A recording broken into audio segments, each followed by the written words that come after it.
అందరికీ నమస్కారం. రామలక్ష్మి కథల ఛానల్‌కి స్వాగతం. విడాకులు తీసుకున్న భార్య మళ్ళీ అదే భర్తను ప్రేమించింది అనే స్టోరీ చెప్పుకుంటున్నాం మనం. ఎపిసోడ్ 4 ముగించుకొని 5లోకి వచ్చేసాం. ఒకే ఇంట్లో ఇద్దరు ఒంటరి మనుషులు. అలా ఉదయం. గిఫ్ట్ బాక్స్ ఇంకా టేబుల్ పైనే ఉంటుంది. అర్జున్ నిద్రలేచి దాని వైపు చూస్తాడు. నిన్న రాత్రి నందిని చెప్పిన మాటలు అతని చెవుల్లో మారుమోగుతూనే ఉంటాయి. మీరు గిఫ్ట్ మర్చిపోలేదు అర్జున్, నన్నే మర్చిపోతున్నారు అని నందిని అర్జున్తో అంటుంది. అతను మెల్లగా ఆ గిఫ్ట్ బాక్స్ చేతిలోకి తీసుకుంటాడు. అంతలో నందిని కాఫీ కప్పుతో లోపలికి వస్తుంది. ఇద్దరి కళ్ళు కలుస్తాయి. కానీ ఎవరు ఒక్క మాట కూడా మాట్లాడుకోరు. నందిని వచ్చి కాఫీ టేబుల్ పై పెట్టి బయటకు వెళ్ళిపోతుంది. అర్జున్ ఆమె వెళ్ళిపోయే వరకు అలా చూస్తూనే ఉంటాడు. కానీ ఒకరికొకరు ఏమీ మాట్లాడుకోరు. అలాగే అల్పాహారం అంటే టిఫిన్ సమయంలో కూడా ఎవరూ ఏమీ మాట్లాడుకోరు. అర్జున్ అమ్మ, ఏమైంది మీ ఇద్దరికి ఈ మధ్య అస్సలు మాట్లాడుకోవడం లేదు అని అడుగుతుంది. ఆ మాటలు విన్న నందిని వెంటనే నవ్వుతూ, ఏమీ లేదు అత్తయ్య, అర్జున్ కూడా పని టెన్షన్లో ఉన్నాడు అంతే అని చెబుతుంది. ఇద్దరి సమాధానం ఒకటే అయినా వాళ్ళ మనసులు మాత్రం వేరువేరు కథలు చెబుతున్నాయి. అర్జున్ ఆఫీస్కి వెళ్లే ముందు నందినిని పిలుస్తాడు. నందిని అని. ఆమె వెనక్కి తిరుగుతుంది. సాయంత్రం కొంచెం బయటకు వెళ్దామా అని అడుగుతాడు అర్జున్. ఆమె ముఖంలో చిన్న ఆశ కనిపిస్తుంది. దగ్గరికి వచ్చి నిజంగానా అని అడుగుతుంది. అవును అంటాడు అర్జున్. మధ్యలో మళ్ళీ పని అని చెప్పరు కదా అని అంటుంది నందిని. లేదు, వస్తాను అంటాడు. అర్జున్ వెంటనే ఈసారి అలా కాదులే అని చెబుతాడు. ఆమె ఎన్నో రోజుల తర్వాత మనస్ఫూర్తిగా నవ్వుకుంటుంది. సరే, నేను రెడీగా ఉంటాను అని చెప్పింది నందిని. అలా అర్జున్ ఆఫీస్కి వెళ్ళిపోతాడు. నందిని చాలా సంతోషంగా ఉంటుంది.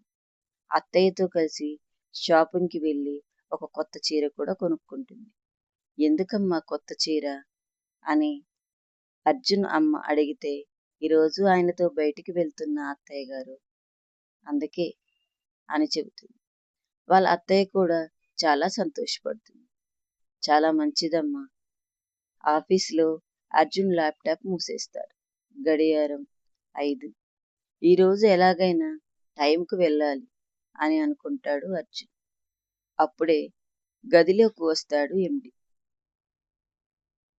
బయట నుంచి, అర్జున్. ఎస్ సార్, చెప్పండి అంటాడు అర్జున్. రేపు విదేశీ క్లయింట్స్తో మీటింగ్ ఉంది, గుర్తుందా అని అంటాడు ఎండి. ఓకే సార్ అని చెబుతాడు అర్జున్. అయితే ఈ రాత్రే మొత్తం ప్రజెంటేషన్ కంప్లీట్గా మార్చాలి అని చెబుతాడు. అర్జున్ ఒక్కసారిగా షాక్ అవుతాడు. సార్, నాకు ఇంట్లో కొంచెం పని ఉంది సార్ అని చెప్పేలోపే, ఏదైనా సమస్య అని అడుగుతాడు ఎండి. అర్జున్ నందినిని గుర్తుకు తెచ్చుకుంటాడు. కొన్ని క్షణాలు మౌనంగా ఉండి, లేదు సార్ అంటాడు. అతని ఫోన్లో నందిని కాలింగ్ అని కనిపిస్తుంది. అంటే నందిని అర్జున్కి ఫోన్ చేస్తూ ఉంటుంది. అతను ఫోన్ చూస్తూనే ఉంటాడు, కానీ కాల్ లిఫ్ట్ చేయడు. కొద్దిసేపటికి అలా కాల్ కట్ అయిపోతుంది. ఇంట్లో నందిని కొత్త చీర కట్టుకొని అద్దం ముందు నిలబడి గడియారం 6 అవుతుంది, అర్జున్ వస్తాడు అని ఆమె ఆనందంగా గుమ్మం బయటికి చూస్తూ ఉంటుంది. అత్తయ్య, ఎలా ఉన్నాను నేను అని అడుగుతుంది. ఆ మాటలకు వాళ్ళ అత్తయ్య చాలా బాగున్నావమ్మా అని చెప్పింది. ఆయనకు నచ్చుతుందా నేనిలా ఉంటే అని అడుగుతుంది నందిని. ఖచ్చితంగా నచ్చుతుంది. చాలా అందంగా ఉన్నావు అని చెబుతుంది వాళ్ళ అత్తయ్య. ఆమె ఫోన్ చేస్తుంది మళ్ళీ అర్జున్‌కి. ఈసారి స్విచ్ ఆఫ్ అని చెబుతుంది. బ్యాటరీ అయిపోయిందేమో అని తనను ఓదార్చుకుంటుంది నందిని. రాత్రి 8 అవుతుంది. చీర మార్చుకోకుండా అలాగే కూర్చొని ఉంటుంది నందిని. 9, కొద్దిసేపటి తర్వాత 10, మెల్లిగా టైము 11 కూడా అవుతుంది. తలుపు అప్పుడు సౌండ్ వస్తుంది. అర్జున్ నెమ్మదిగా లోపలికి వస్తాడు. నందిని వైపు చూస్తుంది. ఏడవదు, అరవదు. కేవలం అర్జున్ వైపు అలా చూస్తూ ఉంటుంది. అర్జున్ మెల్లగా, సారీ నందిని, నాకు రావడం కుదరలేదు. నేను చాలా ట్రై చేశాను అని చెబుతాడు. నందిని ప్రశాంతంగా అడుగుతుంది, ఈరోజు తేదీ గుర్తుందా అని. అర్జున్ ఆశ్చర్యంగా, ఏమైంది అని అడుగుతాడు. ఈ రోజుతో మన పెళ్ళై సరిగ్గా 1 నెల అని చెబుతుంది నందిని. అర్జున్ ఒక్కసారిగా మౌనంగా అయిపోతాడు. అతనికి నిజంగానే ఆ విషయం గుర్తుండదు. అందువల్ల ఏమి చెప్పాలో కూడా అర్జున్‌కి అర్థం కాదు. ఇక నందిని చిరునవ్వు నవ్వుతుంది. ఆ నవ్వులో బాధ మాత్రమే ఉంటుంది. స్వచ్ఛమైన నవ్వు తనకు రాదు. మన పెళ్ళైన 1 నెల కూడా మీకు గుర్తులేదు అర్జున్ అని చెబుతుంది నందిని. అర్జున్, నిజంగా మర్చిపోయాను. అదే సమస్య అర్జున్. నువ్వు మర్చిపోతావు. ప్రతీదీ మర్చిపోతున్నారు మీరు అని కోపంగా అంటుంది నందిని. అత్తయ్య, మామయ్య గది బయట నిలబడి ఆ మాటలన్నీ వింటుంటారు. ఆ మాటలకు అర్జున్ అమ్మ కళ్ళలో నీళ్లు. ఇలా ఉంటే వాళ్ళ జీవితం ఏమైపోతుందో అని బాధపడుతూ ఉంటారు. ఇక అర్జున్ నాన్న, నందిని మామయ్య నెమ్మదిగా సమయం అన్నీ సరిచేస్తుంది, కాలంతో పాటు సర్దుకుపోవాలి అంటాడు. కానీ ఆ సమయమే వాళ్ళను ఇంకా దూరం చేస్తుందని ఆయనకు తెలియదు.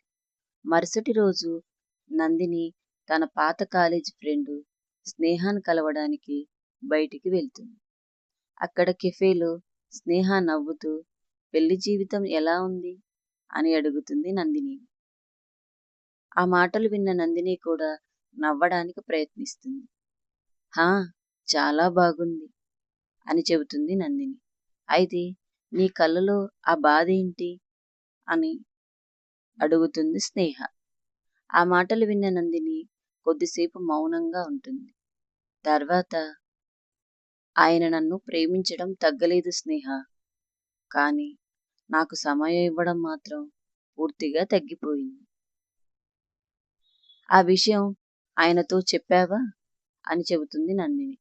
చెప్పాను.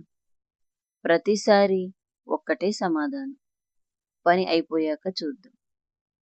స్నేహ ఆమె చేతిని పట్టుకొని, కొన్ని బంధాలు గొడవల వల్ల కాదు, మాట్లాడుకోకపోవడం వల్ల విరిగిపోతూ ఉంటాయి. కాబట్టి నువ్వు అర్జున్‌తో నెమ్మదిగా మాట్లాడి చూడు అని చెబుతుంది స్నేహ. ఆ మాట విన్న నందిని మనసులో బలంగా నాటుకుపోతుంది. అదే సమయంలో ఇక్కడ అర్జున్ ఆఫీసులో ఫైళ్లు చూస్తూ ఉంటాడు. రాహుల్ వచ్చి ఒక కవర్ ఇస్తాడు. ఇది నీ ఇంటి అడ్రస్‌కు వచ్చింది. నువ్వు ఆఫీస్ అడ్రస్ ఇచ్చావు కాబట్టి ఇక్కడికి పంపించారు. అర్జున్ కవరు తెరిచి చూస్తాడు. అందులో ఒక హాస్పిటల్ రిపోర్ట్. ఆ రిపోర్టుపై నందిని పేరు ఉంటుంది. వెంటనే అర్జున్ గుండె ఒక్కసారిగా వేగంగా కొట్టుకోవడం మొదలుపెడుతుంది. నందిని నందిని హాస్పిటల్‌కి ఎందుకు వెళ్ళింది అని చాలా ఆందోళనగా ఆ రిపోర్టు తెరిచి చూస్తాడు అర్జున్. అందులో ఏముందో చూసిన క్షణంలో అతని ముఖం పూర్తిగా మారిపోతుంది.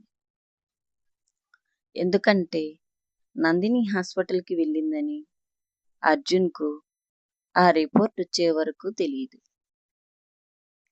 ఇక ఆ రిపోర్ట్ చూశాక నందినికి సమస్య ఉంది, రక్తహీనత అని తనకు అర్థమయ్యి బాధపడతాడు అర్జున్.